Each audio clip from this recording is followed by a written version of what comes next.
everybody. Welcome to Dead Talk Live, and we Buddy, have welcome to Dead somebody is Live. listening Buddy, to welcome the to Dead. audio. There we go. Everybody, welcome to Dead Talk Live. I'm your host Viz, and today we are joined by our two producers in, as you can tell, very cramped space. We're going to be talking about Halloween Kills. So, spoiler alert, okay? I've never done this before, but I'm giving a spoiler alert. The movie just came out yesterday. We are going to be breaking it down. If you have not yet watched the movie and have plans to watch the movie, I would suggest you turn off this broadcast and come back and watch it after you have seen Halloween Kills. We're going to be breaking it down. We're not going to be holding anything back. Spoilers are going to be abundant. But before we get to the movie, first I want to welcome Marco Hi, everybody. and Efren. Hi. Welcome. They came down to me here in the DC area so we can watch the movie together yesterday, and we did. And, good times. Today, while I spent all day working, these two were out roaming the town.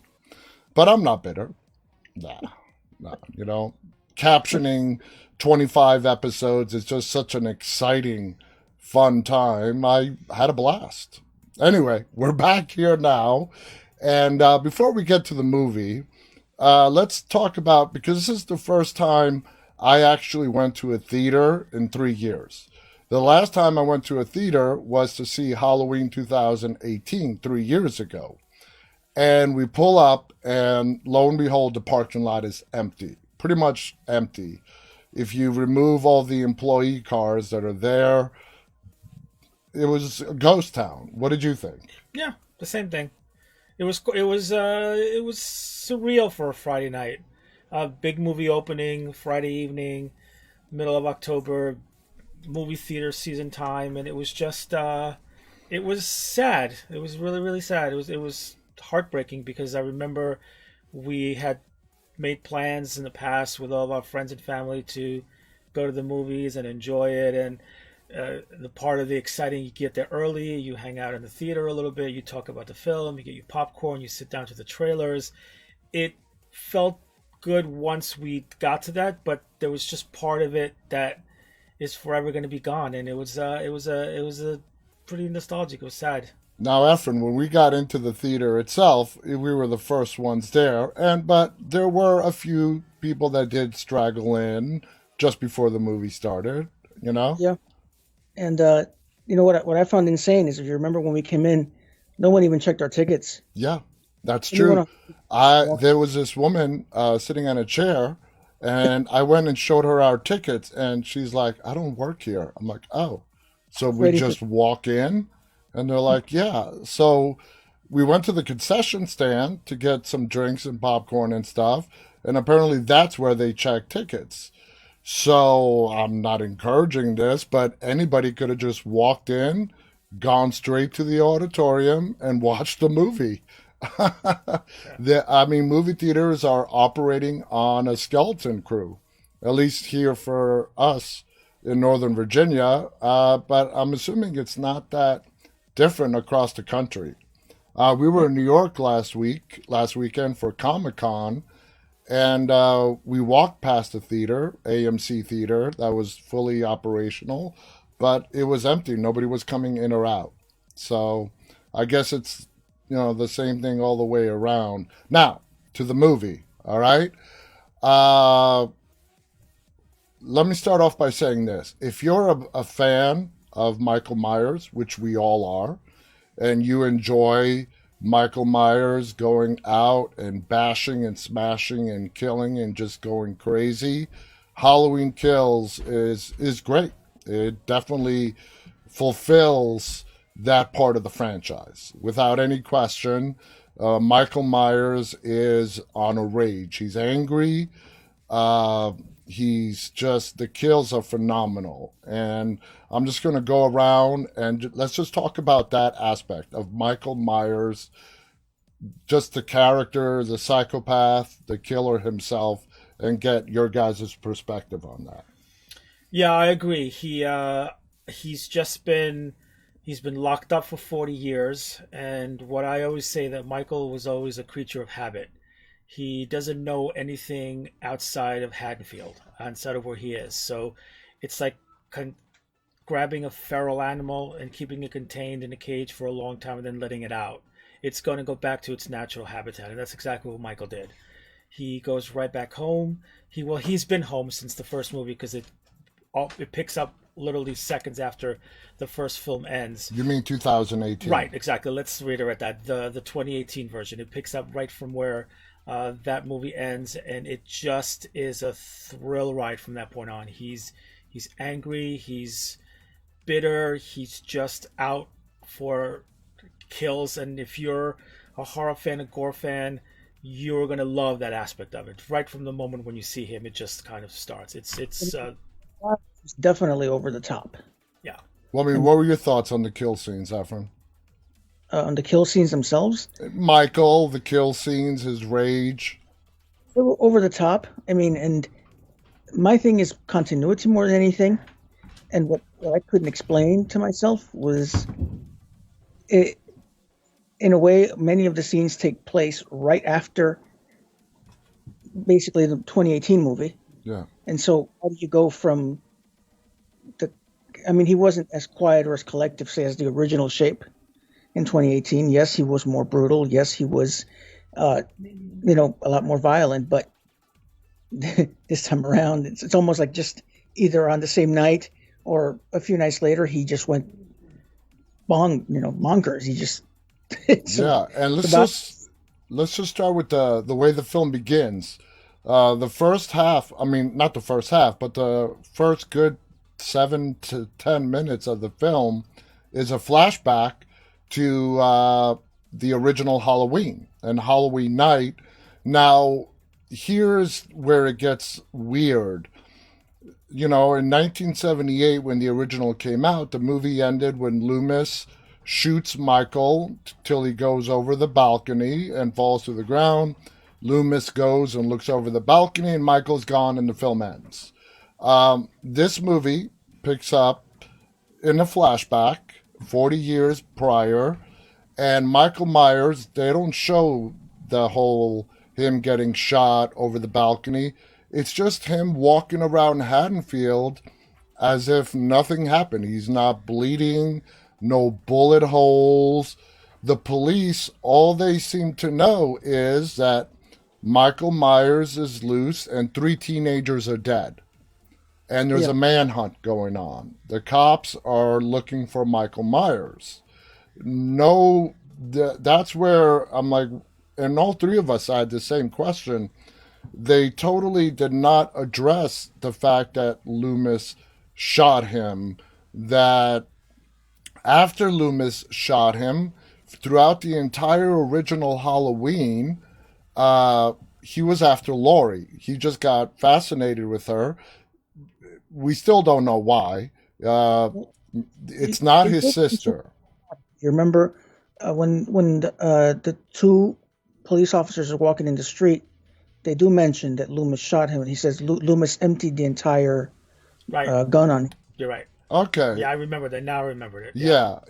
But, he's just it just seems odd to me that he falls off the balcony and just, all right, forget Laurie. I'm just going on to something else. And nobody seems to be freaked out by the fact that this man just took probably 6 or 7 bullets and just got up, fell off a balcony.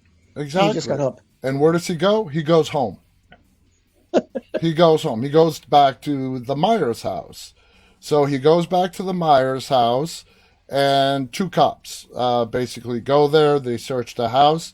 Now, what I liked, is how they in cinematography-wise, how they recreated the dead dog. Yeah. Even the broken window. Right, which we know now it's a dog, because remember in the first film we never saw what it was. Yeah.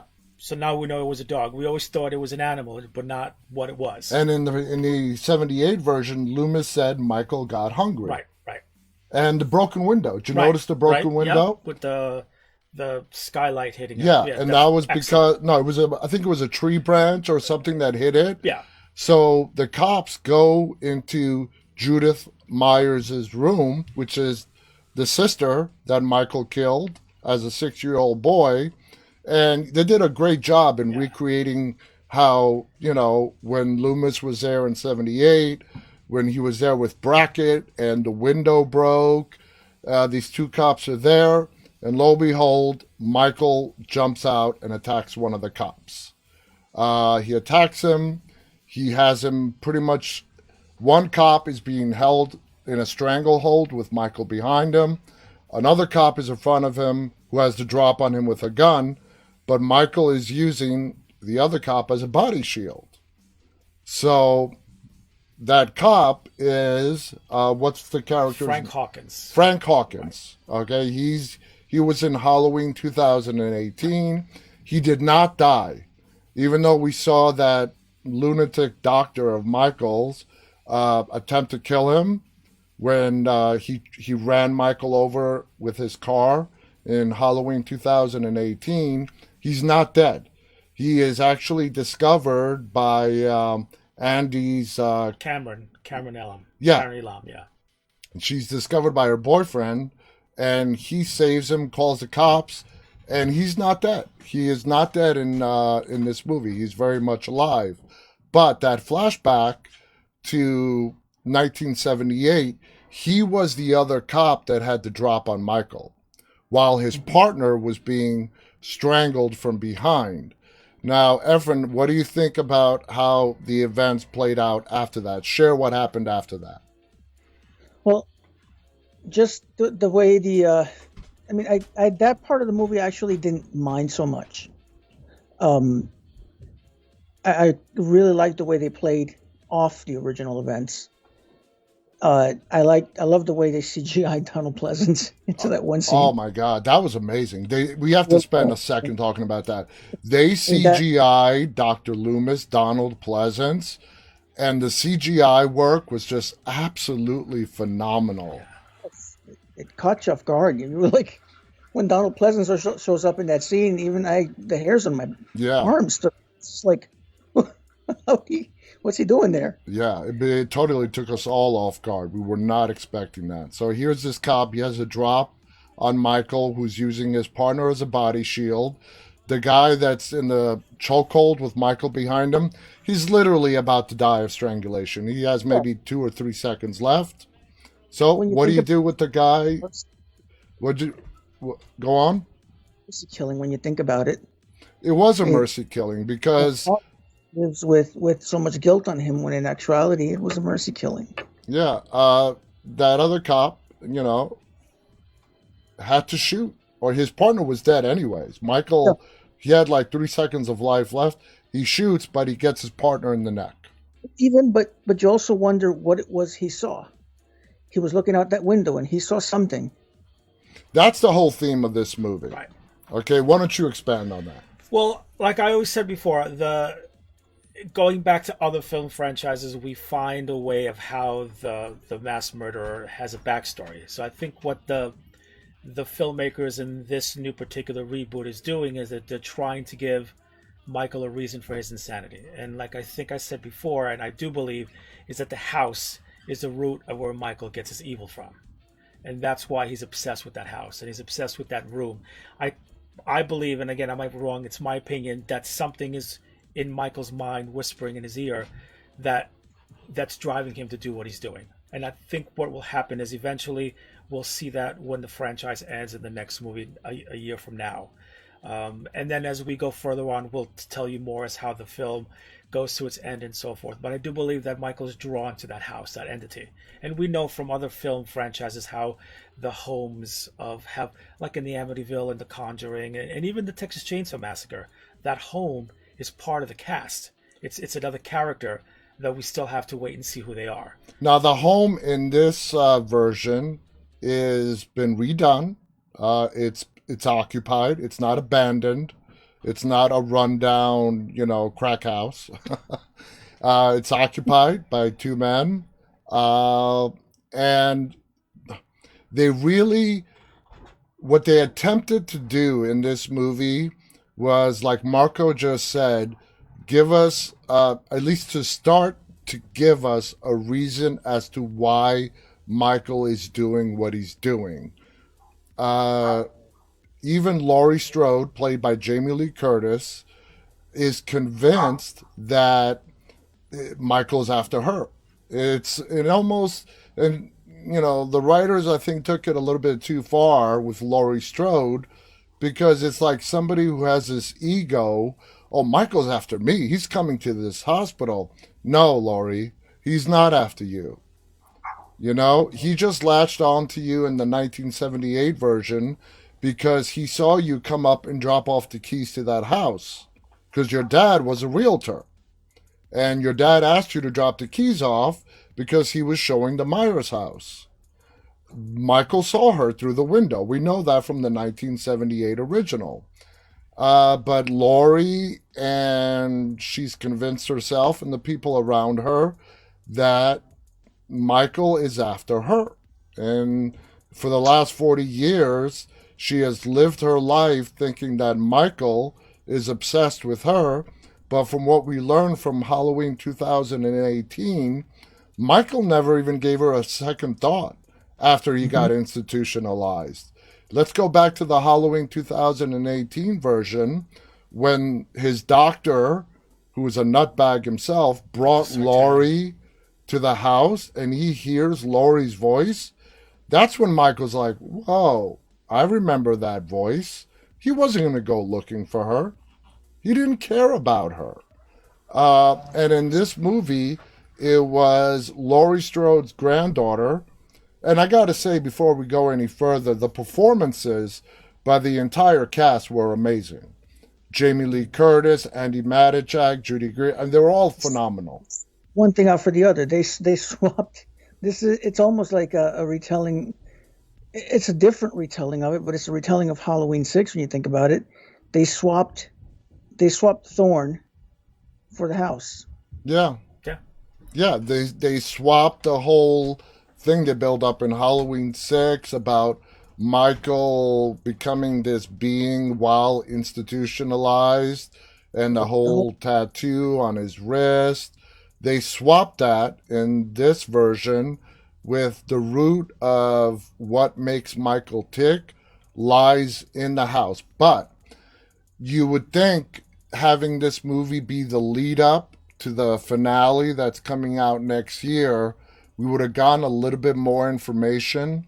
But the only information that we got was that Michael, before the night he killed his older sister when he was 6 years old, just looked out that window, her window. That's it. That's it. No other information is given to us. Just that Michael, we even meet, who was it, Lonnie? Lonnie Lamb, yeah. Lonnie Lamb, we find out. Lonnie Lamb was, the character was in the original 78. His mom would make him go over to play with Michael. Yeah. Okay? And all Lonnie said is he was weird and he would just spend most of the time in his sister's room, the sister that he killed, just looking out the window. Mm-hmm. But that's it. That's all the information we got. I think we will get information. I think the third movie is going to hopefully it's possible with that part of the story. Yeah. I think it's going to eventually explain all that because the filmmakers led us to a lot of great points and a lot of anticipation, a lot of build-up. So I hope that they do deliver that because I'm very curious to find out why he is the way he is. Me too. I hope so because that's where they're taking this brand. Now remember, Halloween throughout 43 years is a very segmented franchise. Okay? I mean, you have Halloween's 1 through like 7, and then you have H2O, which I think is 7, isn't it? It's somewhere there. Yeah, it's in. Yeah, H2O, where they bring Jamie back. Then you had H2O. Yeah. Yeah. I mean, okay, so up to that, and then H2O takes it a different way. Right. All right. Young Jamie, played by Danielle Harris, is not. Jamie Laurie Strode never had a child. Well, she did in H2O, but it was a boy, and he's very much alive, and he's with her. And Laurie Strode is living in hiding, being the headmistress of a posh school somewhere in California.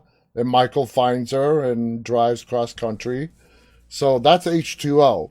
And then it's fragmented where when Rob Zombie rebooted Halloween and Halloween 2, and now we have this version here. And these three movies, which started with Halloween 2018, they want us, okay, forget everything after the original, which was 1978, and Halloween 2018 is the sequel. And let's pick it Yeah, up from there. Marco found one error in continuity, What was that? and we were talking about breakfast today. Shall I explain it or shall you explain it? Go ahead. Well, I just want to read what you said. You're right. The film takes it's three different versions of Halloween right now. Because remember, it went from 1978 till Halloween 6, and then it went from H2O to Resurrection, and then it went now for the new chapter on. So I'm going to ask a question towards the end of the segment that I want your opinion as well. But let's go back to so technically, if Halloween 2, which came out in 1981, never existed, then they did a mess up when Brackett was telling everybody that Michael killed his daughter 40 years ago. We do see a shot of Nancy Loomis with the white shirt with a very young Lindsay, and then there's another scene of her where she's in the car and she gets murdered. That's fine because that was from the first film. Yeah. But the last scene was a picture of Nancy Loomis on the gurney with her slow thread. That was a scene from Halloween 2. Ah, that's So right. that's where Yeah. so that should have never been in this film if Halloween 2 Never never happened. existed. Yeah. Now they could have totally CGI, which we didn't because it's the original scene, but they could have CGI'd Nancy Loomis into that scene and make it completely different. But so if the filmmakers are watching this, then you're kind of You see, that's one of the biggest problems that I have with Halloween Kills. Like I said, in the beginning, Michael just walking around as if that whole Loomis shooting him never happened. Right. Just saying, screw Laurie, I'm just going to go back to my home. Like, it's getting late. It's Trick or getting treating is late. over. Let's go home. She's not dead yet. Halloween's over. I'll come back next year. I'm going to go take a 1-year nap, come back. Yeah, that bothered me. The discontinuity right there, I didn't like that as well. Them building up to this finale that we assume is going to reveal to us the driving force behind Michael Myers. We got just him looking out a window. That's it. Don't expect anything more. You're not going to get it. What did you all think of that great scene when they're in the 78 flashback when they're all surrounding Michael and the police start hitting him and they knock him out, and then there's a shot where the great Loomis CGI goes to shoot him, and then Hawkins as a young cop pulls the gun off his head. That was amazing. I love that. And that's the guilt that I'm sorry, Efren, and that's the guilt that he feels towards the end when Hawkins and Laurie in the same room, and he goes, "It's not your fault, it's my fault, because if he would have let Loomis shoot him, then I don't believe that the entity that he would have been 40 years later would have been as strong. I think he just would have been that we know of. Well, who knows? But that Hawkins feels that guilt after so many years that it's not Laurie, it's not your fault, it's my fault." And we're going to get to Michael's why he can't die in a little bit and later on in the show. But I liked all the flashbacks. I did too. I loved them. The original music, I could have watched a whole movie like that again. It was amazing. It brought me back. I remember seeing Halloween 2018 3 years ago when it came out. And, the opening scene where the reporters go into Smith's Grove. Mm-hmm. And I'm like, okay, it's coming. And what I was referring to is the opening music. Right. Okay? And I was sitting next to Ephraim last night in the movie theater, and I whispered, okay, it's coming. And I got to tell you guys, it's just the opening credits, but they let me down. Yeah. It really did. Yeah. The Halloween Kills opening credits, which for me, it's what gets my blood that music flowing. Is iconic.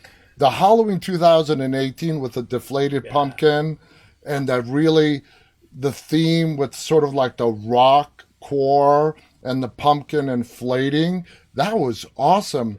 Here in this one, you see sort of a carousel of pumpkins with a candle in them, and the theme music is a lot more subdued. What'd you think Yeah. of this opener, Efren? I mean, I loved it. I actually have a T-shirt like that. Of this opener of Halloween Kills? You I liked I it? I Oh re- wow, I re- okay. That surprises me. I mean, I loved it. I didn't You like know, it. and The music was like too subdued for me. something just like your heart's beating faster. You're like, here it comes, here it comes. I So it's just the anticipation. yeah, and We're that's fans what waiting for it. I was waiting for is when because the entire up until that opening theme it's 1978. It's an entire flashback, and then they go to the opening theme. I'm like, okay, it's coming, it's coming, and it's just they took the Halloween theme music, which they alter in every movie. That's fine. It was just very low key, and it was just you see sort of a carousel of pumpkins with a candle in them. For me, that was like, eh. I didn't have an opinion. I was so mesmerized by the scenes before that I was just kind of like, I didn't have an opinion of it. I didn't love it. I didn't hate it. To be honest with you guys, I didn't even pay attention to that because I was so overwhelmed and amazed by what we saw prior to that. Because we had a good 10 minutes of flashback Oh before yeah. that came on the screen. And I was just sitting in the theater. I was like, oh my God, that was so good. They could have had Mickey Mouse doing somersaults on screen and I wouldn't have cared because I was so still drawn back to that. So I do actually want to applaud the filmmakers for opening that way because whether you're not a fan of the 2018 version or this one, watching that again, everyone is a fan of the 78 movie. Oh yeah. Now, to go back to what I was saying before, because I want your opinion. So now we've seen three different storyline arcs of the Halloween films. We have the original one that went up to Halloween H2O, and then we have H2O to Resurrection, and then we have this new trilogy. Which one do you feel is the best arc to end for Michael? From what I we've still seen so Yes, far. and let's pretend that in your mind you have Halloween ends the way you want it to end, the way you wanted to finish it. How would you feel? Like, which one do you think is the best one? Well, if the third one really shifts course from the second one and they give us a nice good ending to Michael Myers, and when I say good ending, I will say right now, if they make it completely paranormal as to why Michael is what he is, I will be disappointed. Okay, And I'm a huge paranormal right. fan. Okay, no, that's fine. But for me, it's the original. How about you, F? Yeah, it was the original too. Yeah. Yeah. Okay. Now, let's go. Say that I again? like I the Thorn storyline on myself. Yeah. So I'm a big fan of it. Yeah. Yeah. He's I- got the it- tattoo. He's got Yeah. the tattoo. Yeah. So So let's go to this part now. All right. Let's talk about the characters that they brought back. They brought back almost everyone from the original. Brackett, the sheriff. Charles Cyphers, They brought back Lindsay, Kyle Richards. the girl that Annie was babysitting, and Tommy Doyle. Yeah. And Tommy Doyle is the one that Laurie Strode, Jamie Lee Curtis, was babysitting. They brought back Nurse Marion, Yep. Marion Stevens. who's played by Nancy Stevens plays Marion Chambers. Chambers. Yeah, they brought back Marion's character. So before we move any further, not dissecting their characters, but just the fact that they brought those characters back, necessary or not necessary? I think that was just for the fans. I agree. Not necessary. Not necessary. I mean, I first of all, I find it very unrealistic that a character like Lindsay, played by Kyle Richards, who you can tell from the beginning of the movie has a lot of rings, is very. You could tell she's an artistic woman. She wouldn't be living in Haddonfield 40 years later. I'm sorry, Tommy maybe because he's friends with Lonnie and all that. Oh, we're gonna get to Tommy in a yeah, bit. but I don't see Lindsay living in Haddonfield after 40 years. the nurse, she never even lived in Haddonfield. So, Evan, what do you think? Necessary or No, I mean the nurse, she never even lived in Haddonfield. No, that's true? So why was she there? yeah, The only thing I could think of, it was they are celebrating. Well, celebrating is a bad word. 40 years since the Michael Myers incident. Commemorating. That's the only reason I can think of as why she's Yeah, there. but did they celebrate 30 years or 20 years that we didn't see? Is it No. something that exactly? So I don't know. Yeah, great for the fans. I love to see them, but unnecessary. It just I mean, the fact, I liked that the actual actors yes, who were in the 78 got brought back. Brackett and Nurse Marion, those yeah, are the only yeah, two, yeah. right? No, and Carl Richards. Lindsay, that was the real Yeah, Carl Lindsay. Richards, the Real Housewives of Beverly Hills. If everyone knows who that she is, Oh, yeah, so that is the real Lindsay yeah, from the that's Carl 78. Richards. Yeah, Okay, okay. So I The like real that. time. Yeah, I like the fact that they brought back the actors. Now, with that said, let's talk about Tommy Doyle in this one. Played by Anthony Michael Hall, who's a great actor. to reiterate that, just before that, they originally asked Paul Rudd to come back. Now, explain who Paul Rudd is in the Yeah, franchise. so Paul Rudd was actually Tommy Doyle in Halloween 6: The Curse of Michael Myers, which actually explained his origin, and that was one of Paul Rudd's first films. And when David Gordon Green approached him for the role, he really was interested, but they just could not come up with an agreement because he was too busy filming the Marvel Universe films and so forth. But I think that would have been a great role for him to come back to. And for those guys who don't know who Paul Rudd is, he plays Ant-Man in the Marvel Cinema Universe. The Avengers, Ant-Man. Yeah. That's he played Tommy Doyle in Halloween 6. So that's who they wanted, but ultimately didn't work out. And they brought in Anthony Michael Hall, who's a brilliant actor. It's just that we're going to get into the writing for the character of Tommy Doyle. Tommy Doyle's character was completely botched in this movie. Completely botched. Tommy Doyle rallied a mob, got an innocent man killed in the movie, and was nothing but a hothead.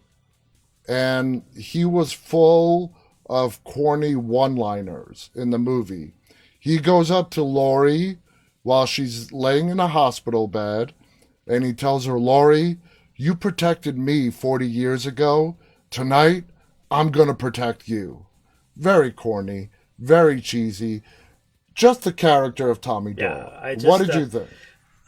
again, not necessarily. I wouldn't mind him if he just kind of stepped back. As I don't understand why they were trying to make him the star and the protagonist. It just made the police inadequate in their job, and it goes back to the social commentary that's going on in the world right now again about mobs and so forth. Let the police do what they're supposed to do. He was under the impression that they were never going to do the job right, and they failed and so forth. And it just kind of made it. It just What do you think, yeah. Efren? So one is his character was written in such an annoying way. He was like that. Remember that one character in Star Wars Episode One? Jar Jar, Jar Jar I'm Binks. sorry, it was Jar Jar Binks? yeah. Yeah, He was Jar Jar Binks of Halloween Kills. that's a good analogy. Okay. So you wanted him to die. He had to die.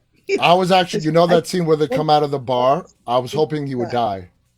When Yeah. it, when And the I've read some reviews where they call him the heart of the movie, and I'm thinking, what?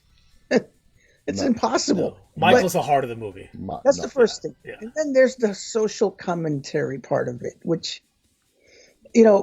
Doesn't as belong horror in the fans- Halloween franchise. as horror fans, we all know George Romero perfected that. Yeah. Since the 60s.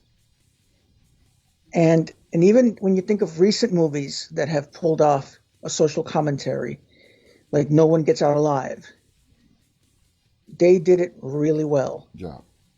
The way to go about a social commentary in a horror movie is if it's in the background and it's kind of unnoticeable Yeah. to a lot of Subtle. people. So let me explain how they did it in Halloween Kills, the social commentary that Efren is talking about. We are living in a divided country. That's no secret, okay? The country is divided, and they put that into this movie.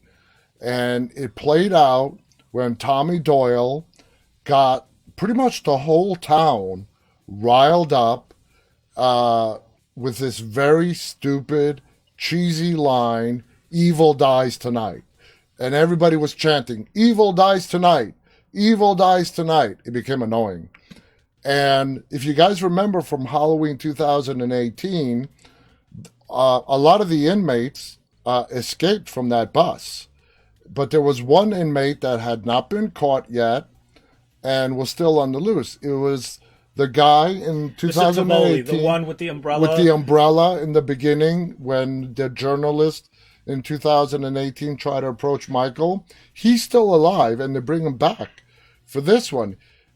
This is a man who needs to be in a mental hospital. He's sort of like a gentle giant. He's not dangerous to anybody, and he's scared. He doesn't know where to go to find safety. He was being transported from one hospital to another. The next thing you know, his bus, now we know, was rigged and got into the accident so Michael can escape. He finds he finds himself in the hospital looking for help, and everyone, because of Tommy Doyle's character, thinks that's Michael Myers. So he gets Tommy Doyle's character, played by Anthony Michael Hall, gets everybody riled up, and the whole mob goes after this poor patient. And Laurie's daughter, played by Judy Greer, what's her character's name? Karen. Karen realizes that that's not Michael Myers. So what she does is she locks him in a corridor, a hallway, with doors on either end of the hallway. Now, this is where the social commentary, like Efren just said, becomes blatantly obvious. Both sides, each door in the hallway is surrounded by a mob of people that think that's Michael Myers and they want to kill him. And in the middle, you have this patient who is scared for his life. So what does he do? He breaks the window, he gets onto the ledge and jumps to his death. Sort of like metaphorically speaking, he is America. Yeah. America is divided and he's gone off the cliff. It was just so, I have no problem with social commentary. Horror is a great place, is a great genre for social commentary, but it was just like Efren said, if it's done nicely, subtly, and it blends into the storyline, it's great. But the writers and the director went out of their way. Again, David Gordon Green is a great director. Anthony Michael Hall is a great actor. But something got missed along the line here, because they made it way too obvious that they were trying to send a message and use Halloween Kills to make their statement on the state of America today. What are your thoughts? Yeah, I agree. It's sort of like the 1930s version of Frankenstein's monster, if you think of it that way. And this poor man was looked at the monster, and the townspeople with the fires and the pitchforks were out to kill the monster. But unfortunately, we know, in both movies, dragged frantically, because like the monster that we know as Dr. Frankenstein's invention, he's a gentle giant. He doesn't know, he's scared. He doesn't know what he is and who is, and that's what Mr. Tivoli, his character, was as well. He just got lost, and I love that scene of compassion between Karen and him. Yeah. When you see the hand from the hallway and he reaches over, so you can tell that there was a warmth of trust right there. Yeah. I would have loved for that scene to have gone completely 180 and have him not jump out the window and have him caught and have him saved and so forth. I think it would have brought a little bit of more, it would have humanized the mob a little bit. It would have made us feel sympathy for them. So when we go to the end, which I'm not going to spoil, we'll talk about later on, when we go to the end and whatever happens to the townspeople, I was rooting for them to die. I really was. Yeah. I was like, I'm sorry, there was not one person in that scene that I wanted to live. I'm like, you know what? You're all a bunch of scumbags. Exactly. Right? Yeah. You're a bunch of scumbags. And Tommy Doyle is the one that got it all started. Yeah. What do you think of your thoughts on that hallway scene? Yeah, I mean, that was my whole problem with that hallway scene, is that it almost made that particular part of the movie about the social commentary, and that's what I kind of lost interest in that part of the movie Did because they? it's just, It was very graphic. They actually showed the body after it landed. That was Yeah. a very yeah, graphic and scene. that was unnecessary. I agree. It's violence for the sakes of violence and gore for the sakes of gore, and that's a cheap thrill. Yeah, Yeah. especially when suicide apparently is so apparent these days that people jumping off their buildings and so forth. I mean, it's a serious topic, and I think it got a little bit exploited because they showed the body. And yeah, this is a horror movie. This is Michael Myers, and yeah, he's smashing heads, stabbing people, breaking necks in the most horrific ways. But that's what Halloween is. We go in and expecting that. It is, but Seeing, I've never looked at any Halloween movie as torture porn, and part no, of it felt like No. torture porn at that point. yeah, but when he jumped off, he wasn't killed by Michael. He took his own life because he was scared, and to Hmm. show it what he looked like afterwards was unnecessary. It was Yeah, unnecessary. It wasn't uh Yeah, didn't there need to was be already a there. lot of gore in the film. Yeah. They could have tamed that scene a little bit better. Yeah, There and was a lot of gore. yeah. Now let's move on uh to act 3 of the movie. Okay? The final act of the movie. They finally figure out, I think it's Lonnie, they start tracking Michael's movements and they realize he's going back home. Uh just like the obvious. yeah, like he did in the beginning of the film when they flash back to 1978. He just wanted to go back home. So he does go back home. Now, the home is not unoccupied anymore. People are living there. It's occupied by an LGBT couple. And here's where I have another part. I like the characters, the couple, the two men who played the couple. They were great. It's just this, real fun couple. Yeah, they bought the Myers house because it was the Myers house, but you mean they were just a nice, normal couple. Although, of course, Michael kills him, and then Michael, from the beginning, has a way of displaying his bodies. Okay, we know that. Yeah. Why he does that, I don't know. Especially with the rage that we have seen from 2018 movie and this one, why he takes the time to model the bodies. But what he does is when he kills this LGBT couple, he sits one up on the floor and the other one is laying in his lap. Now, And then he plays music for them. and he plays music for them. How did you take that? I well, in that particular scene or in the That setting scene, up, the modeling. I think that Michael has a sense of humor where he likes to display his work. He has an ego. He likes to display his work for people, like the way he did with Vicky from the 2018 version when he put her in the sheet. He's got this. He. I think he's telling the towns to go. Colette says it's his calling card. It could be. It could be the difference why he might be considered a serial killer and not a mass murderer because he has a pattern. But I think That just said it right there. He's a mass murderer. He's Right. not a serial or a signature Yeah, killer. I think it's his way of saying "f you" to the people of Haddonfield that I've won. And going back to the LGBT couple, thank you for bringing that up. What I loved about Big John and Little John, and that's their names. I didn't make that That up. is their names. Is Yeah. the fact that what I like about Jason Blum, and I think that he had to do with it because I think Jason Blum is out himself, is that he took them out of the cliche gay couple and made them fearless. Which I loved. Badasses. The fact that that I liked. they were ready to take I him kinda on found it- and so I forth. did like the fact that two comedians were used. Again, they're just yeah. But I like the fact that But they were fearless. they were very feeless. They were were very like fearless. you're in my house and so forth. And that me being a member of the LGBT community, I appreciate that because again, thank you for the producers for kind of breaking barriers again and not making them because I would have called the cops and I would have out of the house. Yeah. That's just it. It's But they stood up. they stood up to him, and they I stood think up. that's amazing. And they were ready, and I love the fact that they had their little mating calls.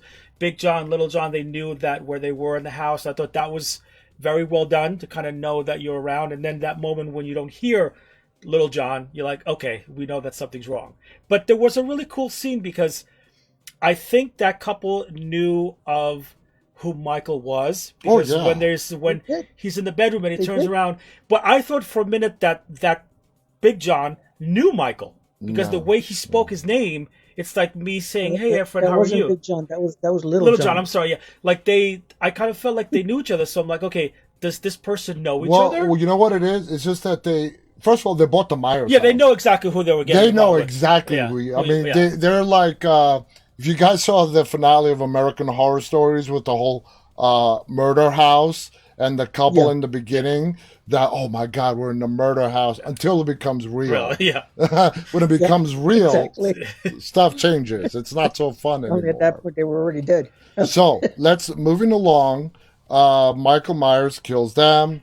Andy Matichak characters. He's pretty much has her on her knees, ready to kill her. And Andy Matichak, who plays Laurie Strode's granddaughter, Allison. Allison, was phenomenal.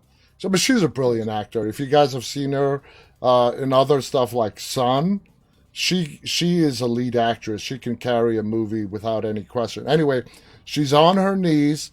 Michael pretty much is about getting ready to stab her, and she's like, do it," like egging him on because she knows he's got the upper hand. She's about to die, and she's not going to give him the satisfaction of begging and pleading for her life. So she's begging him to do it. But just before he has a chance to kill her, she's not dead. She doesn't die in this movie. Her mother, Laurie Strode's daughter, comes in with a pitchfork and stabs Michael square in the back. Okay, so that makes Michael turn his attention from Allison to Laurie Strode's daughter, Karen. And what she does is she leads him out of the house onto the street, and then she looks at him and says, "Gotcha." They had a trap. The whole town comes in, surround Michael Myers. Okay? And what I forgot to mention, and it's huge, is Michael gets unmasked. Yes. Was it Allison or Karen? Karen pulls his mask and Yeah. she has it. She goes, "You want this?" She goes, "Come and get it." That's what she used to lure him out. She got his mask off. Now, what I found funny, being a bald man myself, is you see the back of Michael Myers' head, who we know is bald, but without the mask, he's just a 60-something-year-old bald man wearing a mechanic's overalls. Not intimidating at all. He looked like the earth science teacher from high school. Give me a break. So by them unmasking him, we never got a clear shot of his face, okay? But we got a clear view of the back of his head, the side, his profile, and, Karen lures him out into the street, drops the mask on the floor. He gets surrounded by the townsfolk, and he reaches down, picks up the mask, and puts it back on, and is just still. He doesn't move. And of course, the townspeople come in, baseball bats, crowbars, start taking swings at him. Swing, swing, swing. Then the fatal shots, okay? Did he get actually shot by a gun? Yeah, 3 times. Yeah. 3 or 4, yeah.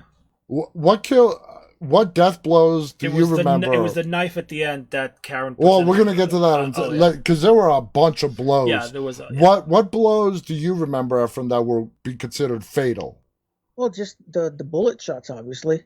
The But- bu- But this was Michael Myers. I mean, yeah. Yeah. Well, Right.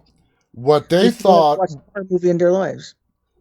what Karen does, Jamie Lee Curtis's daughter, what we all think is, well, we're as the audience supposed to think, is the death blow that kills him, is she puts a knife right through picture Michael Myers laying on the cement on the street, face down.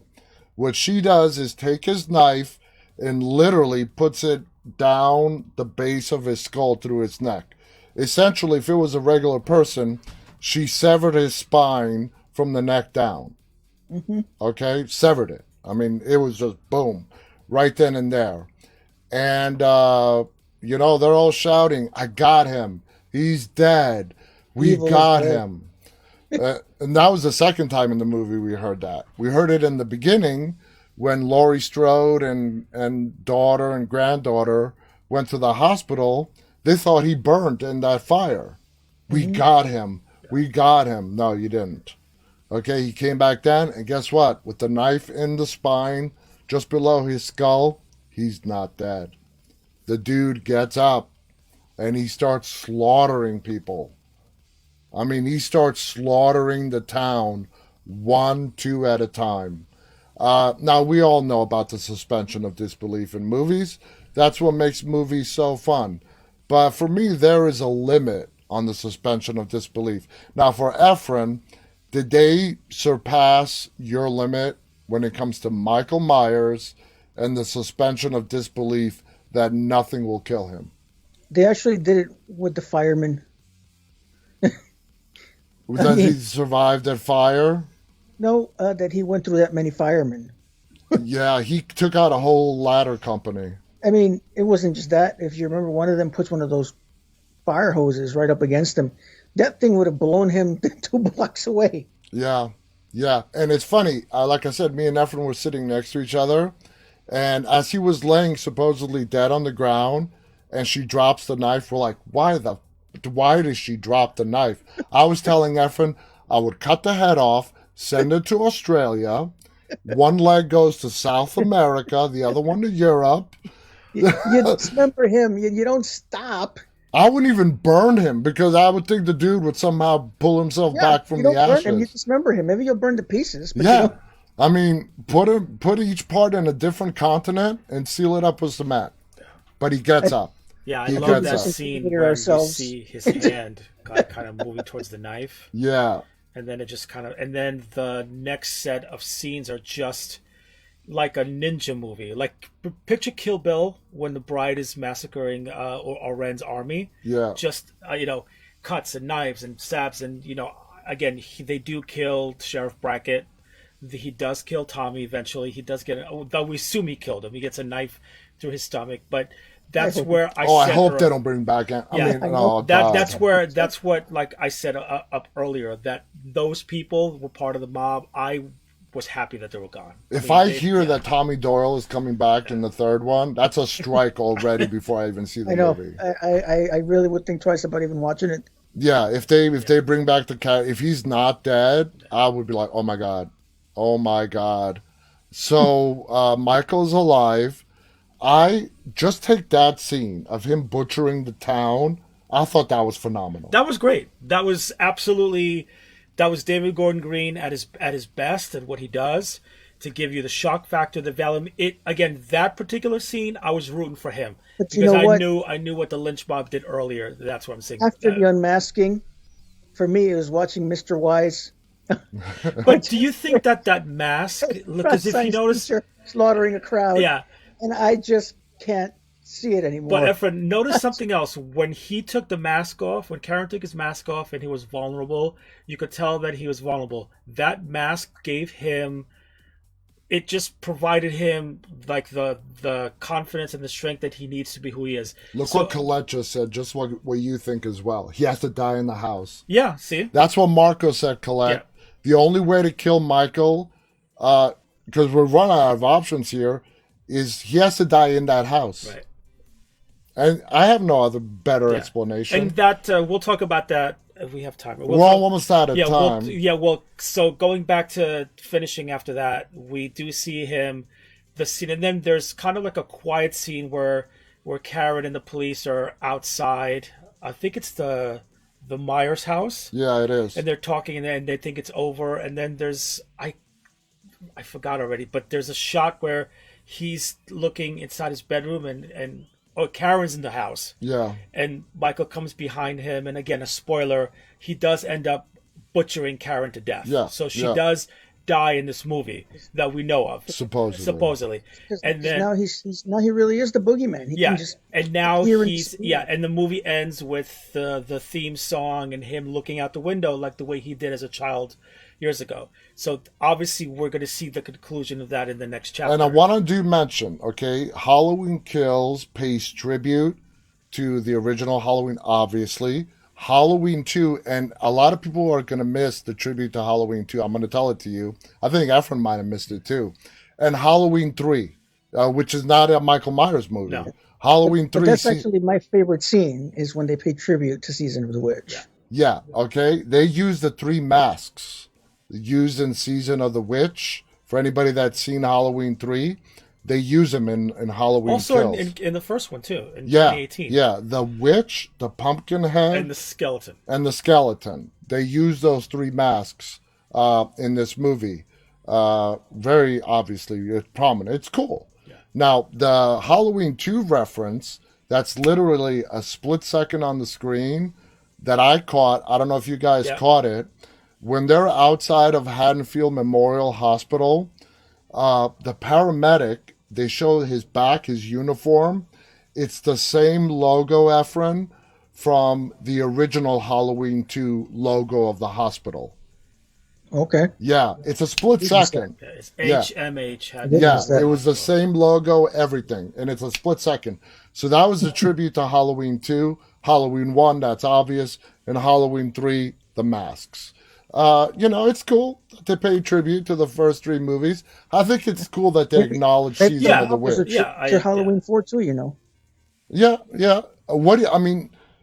We've all said Halloween 3 on its own, not with the Halloween name, is a good movie. It is. Yeah, it's just that they attached the Halloween name to it, and that's why it went down the wrong path. We're pretty much out of time, but before we go, I want to go around the 3 of us here, and on a scale of 1 to 10, obviously 1 worst, 10 to bad. Efren, what do you rate this movie? For me, it's going to be a 4. Marco? I really was unhappy. If we take out the hospital scenes, No, the you way take it out is, the movie. I would say I'm going to give it a 7 because I really enjoyed the kills and I really, really love the flashbacks. I've been thinking about this all day as well, and I'm gonna go with a 4. Wow, as well. killed it. Yeah. I was. The story was just within this movie, it was very fragmented. There's a bar scene, then there's the hospital, and then there's Michael, and that's perfectly fine in film. But I didn't know what it wanted to be. But in a good film, it all gets tied together. And the perfect example I have on how that was done brilliantly is Doctor Sleep. Doctor Sleep starts off with 3. You think you're watching an anthology until it's beautifully tied together in the last act. In this movie, they never tied all the different segments together. It just simply... It's done sloppily. Yeah, it was sloppily. I wish there was a better word, but it was just not 3, there were several disorganized fragments, and it puts together this 100-minute movie, So overall, Halloween 2018 got me so juiced up. It was such an amazing film to reboot this franchise, and I don't know where they went wrong with Halloween Kills. Now, we still have 1 more to go that's coming out next Halloween. Let's hope they really give us, maybe finally an explanation as to why Michael is why he is and why he does what he does. Last thing before we go, what are your expectations for Halloween Ends? Well, a spoiler says that it time jumps the next film. So I have a feeling it's going to be a year later. And according to the scene at the end between Hawkins and Laurie, where they talk about evil dying and evil being back to the house and so forth, I want this chapter to end well, and I really want to put Michael to bed, but I want him to put to bed in a way where it explained to us who he was. Because if obviously we know that he is the boogeyman, you can't kill him that easily, but there's got to be a way that they have to figure out that ties to them. So I'm really looking forward to it. I am really looking forward and see and so forth. So what are you looking forward to for the last one? Well, what do you hope to see? I'd like to see them make Laurie even remotely relevant to the story anymore. Right. She wasn't relevant in this one. I think Allison is going to take on the helms in the 3rd movie, especially now that she finds out that her mother's dead. Beyond that, Is that all what you're looking for the end for the last movie, Efren? I mean, No, what do you want? I do want to. I want them to make. First of all, I want them to kind of explain Michael Myers' rage. Yeah, In every other Halloween, yeah, the kills were always some were creative, some were like any other slasher movie, and yeah, as a fan, I kind of watched them for that too. But the brutality went over the top in this one, to the point where after a while, I was like, okay, enough already. Come on, for me, it's cool. yeah, for me, it's very simple. Let's finally, because they brought it up that we started getting this Michael Myers backstory before the age of 6. No other movie in the Halloween franchise is there a mention of anything Michael before the age of 6. In Halloween Kills, we get that. So now they started it. They have to close it out properly. They better close it. They have to close it out because they opened Pandora's box that no other film dared go down in the Halloween franchise. They did it.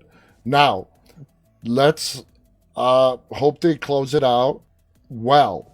The only thing I would be disappointed in, that I have thought of, if they make it a completely supernatural paranormal thing. The paranormal does not belong in the Halloween franchise. This is not a demon. This is not a demon possessing Michael It was Myers. like Friday the 13th when when Jason goes to hell. Yeah. It was going too far sometimes, Yeah. So that's all I want. They open the box. You close it out properly. I do agree with you with the story prior to him being 6 years old. That's what Sci-Fi is doing now with the Chucky series. Yeah. Is that we're going to see William Lee as a child, which is great because we want to know how he became who and why. Yeah. So that is great that you mentioned that, because I would love to see Michael from the time he's born and why and so forth. So beyond just what they gave us in this movie, which is him just looking out a window. Anyway, guys, we are out of time. Actually, we're past the 1 hour mark. Thank you so much for tuning in. Thank you for those who didn't watch, who are planning on watching. As we said in the beginning, come back after you watch the movie. Let us know if you agree, disagree with us. Our, ratings range from a 7 to a 4. So there's varying opinions here. And we'd love to hear, your guys' opinion as well. Please comment on our video, because we're trying to gauge what everyone else is thinking as well. So please share, every opinion is welcome. I want to thank Efren and Marco, our executive producers, for coming into town with me so we can all watch it together. It's been decades since all three of us have been to the movies together, and that alone was worth it. Right. So thank you guys for coming down. And until next time, guys, on behalf of Efren, Marco, and myself, stay safe and always stay walking. Good night, everyone.